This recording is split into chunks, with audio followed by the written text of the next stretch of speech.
So I mentioned in the beginning that we do the quadranting method, and that's the main reason why our angle 1 and 2 are horizontal. Those are our teaching angles. We're going to cover this real quick. It's going to play in a little bit to some of the techniques I show you guys because our quadrants are our entry points for techniques. Okay? So we have 8 defensive quadrants. There's 4 on the forehand attack and 4 on the backhand attack. Okay, so if he gives me an angle 1, I defend here. Okay? Defense quadrant number 1 is in this position here. Oh, yeah, there you go. Cool. Clear down here, and number 1 is always a strike to the head. Okay? Comes back up here. Number 2 is in this position. Number 2 is always a strike to the body. Come back here. Number 3 is also in this position. Quadranting is kind of a misnomer if we're just looking at this particular application of it. If we were to show all 4 methods of defense, you would see how we actually do cover all of these windows. But if you're just doing this, which is the method 1 defense, which is just touching the opponent's stick, you don't touch every single position. Particularly on this side, you don't go through this side. Okay, so it's all up here and 1 down here. Okay, so again, 1 is to the head, 2 is to the body, 3 is to the opposite side, and then 4 is always a parry near the hand, and we strike the head on the same side. Okay? On the backhand side, so we'll flip it around this way. The backhand side, he strikes here. Number 1 is to the head. Number 2 is to the body.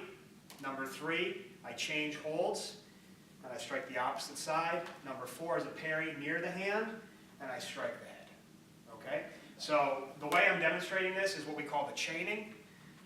Chaining, because I'm not going off of a single strike every single time I do a quadrant. I'm just practicing them linked together. And he's being a good training partner and just holding his stick there for me.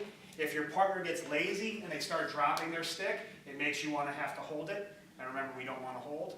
Okay, so if you feel your partner dropping their arm because they're staring out the window at the pretty fountains, yell at them. 1, 2, 3, 4. 1, 2, 3, 4. 1, 2, 3, 4. And 1, 2, 3, 4. Okay? So everybody try that. So it's right here, right?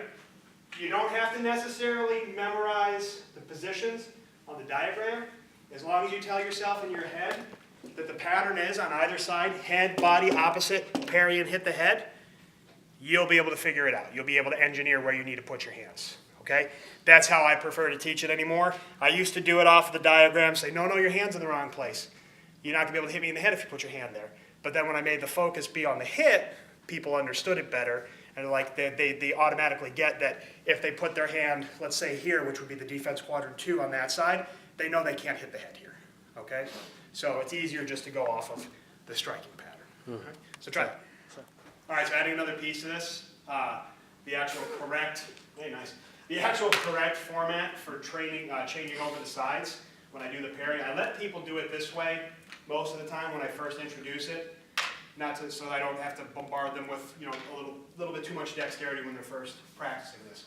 Okay, the real format for doing this when I do the side change, which is here on the parry, I don't want to really release his stick. I just want to slide mine over, get back to that defense position, and then clear down. So the whole time we're doing this, I'm controlling his weapon. So this is the real format for it. Okay, so you can add that on. And now, I said before, I don't want the person who's on the receiving end of this, who's just there holding the stick, to space out, because there's always an opportunity for training on every side of the equation on all of our exercises. On this particular one, if he's just watching me do these movements, he's basically training his brain and his eyes to recognize where I'm going to hit based off of where I'm holding his weapon. Okay? So now he's seeing the possibilities that can come from the particular positions that I'm holding on the weapon. Okay, so add that on.